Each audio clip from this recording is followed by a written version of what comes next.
Welcome to A State of Mind, Law, Legacy, and Life with Sunny. Hello, everyone.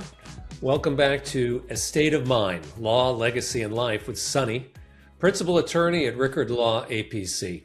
Sunny works with families across California and abroad to design estate plans that bring structure and clarity, even when assets, family members, or responsibilities cross international borders.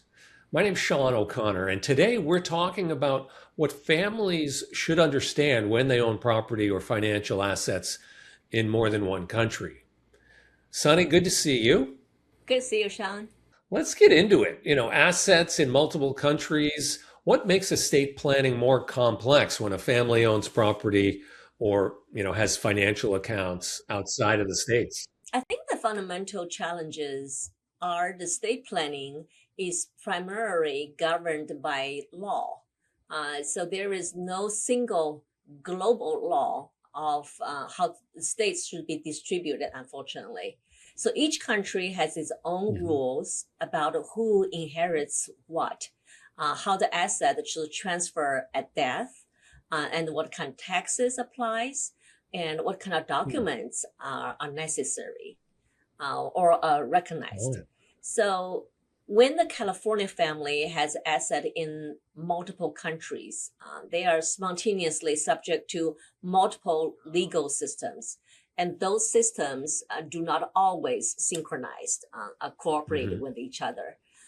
So you might have a perfectly drafted California revocable trust and the California will that probably can work anywhere located here in the United States.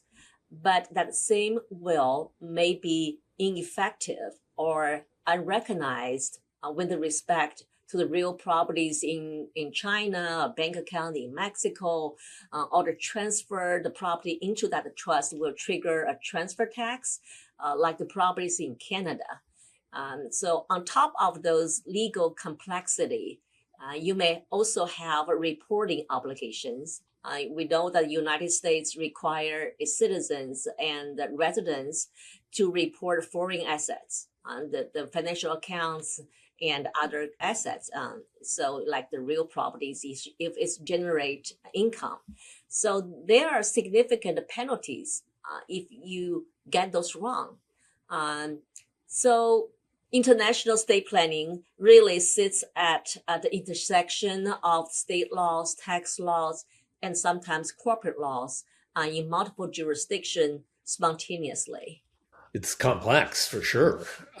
Some countries I know have forced airship laws that limit how property can be distributed.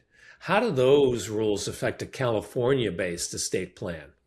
Forced heirship is a concept comes primarily from the civil law countries like France, Spain, Italy, and some Latin American countries as well.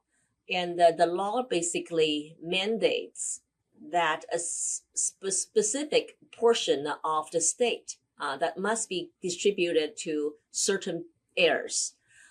Typically, the children or surviving spouse, sometimes the parents as well, regardless what the deceased person's will says.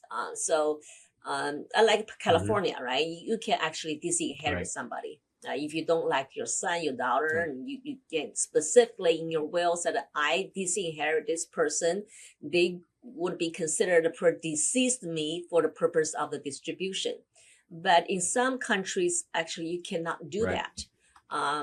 So, for example, if you own a real property in France, the France will force the heirship rules that requires the children will receive a fixed percentage of your stake. So you cannot simply say, hey, I will disinherit this child.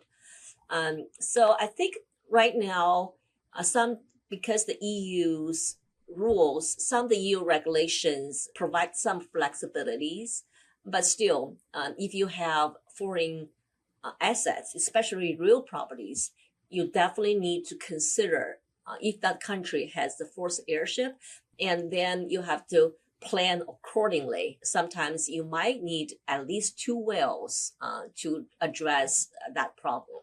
Interesting. So I know you've worked with families navigating these cross-border issues. Can you share, and I'm thinking here timing maybe matters. Can you share an example of a situation where, early coordination between jurisdictions prevented complications later? This couple clients, this couple actually come to my mind. They're U.S. citizens, but they spent a significant amount of time and a career in Germany. So they have investment account there as well as a small apartment they keep as a rental property, but sometimes they also stay in there when they go back to visit husband. The husband's parents still lived in Germany at the time. So they came to me about this inherited assets from California, wanting to get their own affairs in order. So we would look at their German holdings. It's pretty quickly we realized that the German that exists in California trust is not the owner of that German real property, and is also not the owner of some of the German investment account. So the way we did it is actually coordinate with the German council to draft a German will specifically to address those German assets. So when husband passed away about 2-3 years ago, the wife, easily can control the German parts of asset, so she doesn't have to go back to Germany to take care of those affairs. So that's one of the examples I like to talk to my clients. The early coordination can really save you many headaches. Of course, when you design those documents, you have to cross-reference in the different kind of legal documents. In the California will, you need to indicate actually I also have a German will, and that will going to control all the properties when the site is right where has German jurisdictions. And German will, you also have to reference that hey, in California, I also have a will and the trust in place. Those documents going to control the properties not in Germany. So those kind of coordination and those kind of proper drafted legal documents really can resolve the dilemma, right? So that's one of the examples I like to use to tell my clients how important it is to have early planning. Yeah, that's super informative. I mean, what I'm hearing from that scenario and previous comments you made in this international scenario, I mean, you need oftentimes separate wills, whatever the documents are between the different countries and the state of California, they need to talk to each other and make sure they're not contradicting each other. Exactly. That's going to get you into a problem. So I know we're going to probably run up against time. I want to run through a quick scenario where, there's the family already has an estate plan in place, right? But later they acquire international assets. Maybe someone transfers or they inherit property or who knows what, right? How should they approach reviewing and updating their documents to ensure that, everything works together and, is talking to each other the way you've described? What would you advise people to do? I think the most important thing to address is coordination. You have to understand what kind of property you acquired. It's a financial products. It's real property. Maybe it's a business, and the property is in intangible or tangible property, because according to the U.S. State law and state gift law, the categorization of tangible or intangible property, the law treats it differently. And also, what kind of legal immigration status when you acquire those properties? What's your domicile is.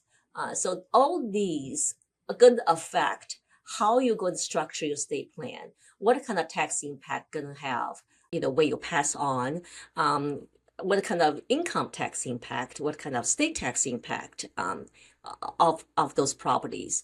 So all these require a coordination among your CPAs, the foreign counsel, and also sometimes the institution, and sometimes also your financial advisors. So all these need to be work together. All these persons, all these people need to work together to come up with a comprehensive plan to address how the property gonna pass when you going to be distributed when you pass on, what kind of tax impact when you pass on, and who's gonna have the control when you pass on. So this requires coordination between the U.S. Legal team, the overseas legal team, the CPAs understand the tax issues, and sometimes the financial advisor. They all need to work together. That's great. That's clear. Very clear. Well, we're up against our time. As always, Sunny, super informative. Great to see you. Great to talk to you. Good to see you too, Sean. That's it for this episode of A State of Mind, Law, Legacy, and Life with Sunny. If your family owns property or assets in more than one country, and you would like guidance on how to coordinate your plan thoughtfully and effectively, visit cyrlaws.com.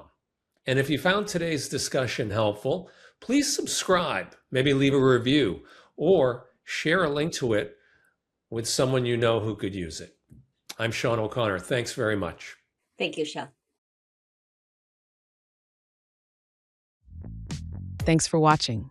Be sure to hit that like and subscribe button and leave us a review in the comments.